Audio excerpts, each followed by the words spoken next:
Finding Planet 9 is one challenge. Surviving near it? That's a whole different battle. Out in the distant reaches of the solar system, hundreds of times farther than Earth, the environment is unlike anything we've encountered. It's not just cold, it's perpetually frozen, lightless, and bombarded by cosmic radiation. Any spacecraft attempting to explore Planet 9 must be engineered for extreme survival. Let's start with the magnetic environment. If Planet 9 is a gas giant, it may have a magnetic field similar to Uranus or Neptune. This could create radiation belts, where energetic particles spiral along magnetic lines, capable of damaging systems or instruments on a probe if unprotected. If, however, Planet 9 is more like a super-Earth, it might have no magnetic field at all, leaving spacecraft fully exposed to solar and cosmic radiation. Either way, shielding will be vital. Thick multi-layer insulation, hardened electronics, radiation-tolerant processors. Then there's gravity. At that distance, the sun's pull weakens, and Planet 9's gravity, depending on its size, may be too feeble to reliably hold a probe in orbit. That means slower orbital velocities, longer orbital periods, higher chances of orbital drift. Maintaining a stable orbit could require frequent micro-adjustments. But here's the catch.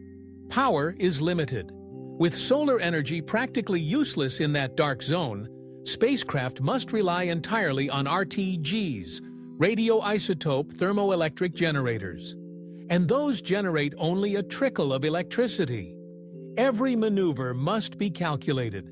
Every instrument must sip power, not gulp. There's no room for waste.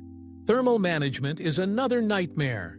In deep space, temperatures can plunge to near absolute zero. Without active heating, onboard systems freeze. But too much insulation, and you risk overheating from internal electronics. Ironic, isn't it? Engineers must walk a tightrope, retain just enough heat to operate, while bleeding off excess so nothing fries. It's a balancing act that even the Voyager probes, legends of space endurance, barely managed. And let's not forget communication delays. At those distances, even a high-powered signal could take 20-30 hours round trip. There's no room for real-time control. The spacecraft must be autonomous, capable of decision-making, navigation, and troubleshooting on its own. We're talking about a robotic explorer with AI-level independence. Add in possible dust impacts, unpredictable solar wind patterns, and data bandwidth limits, and it becomes clear. Surviving near Planet 9 is an engineering gauntlet. But that's also what makes it thrilling.